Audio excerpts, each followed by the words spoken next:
We're now more than halfway through the year, and it's turned out to be yet another interesting year for the roofing industry.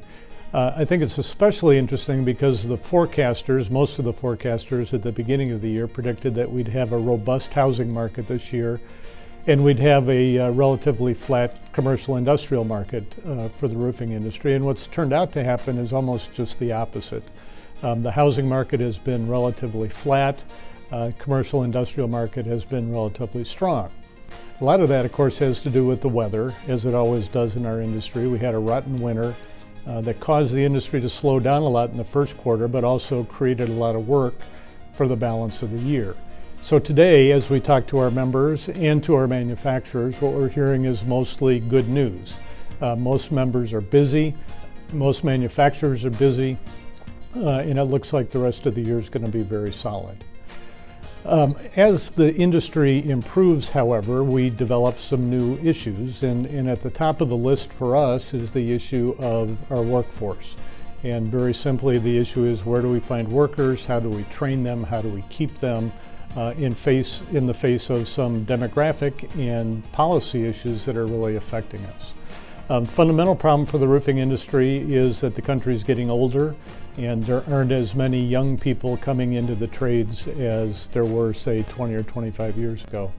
Second problem that we have is that we have an immigration policy in this country that is fundamentally flawed.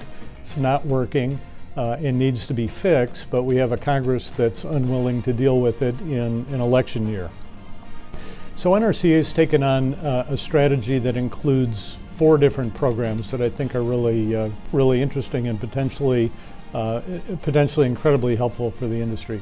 The first, of course, is that we continue to work on the immigration front. We try to get reasonable legislation, try to get a fix for some of the problems that affect the country. Most important on that list is we want to make sure that we have a flow of workers into an industry like ours that's not able to do everything it needs to do by attracting workers born in the U.S.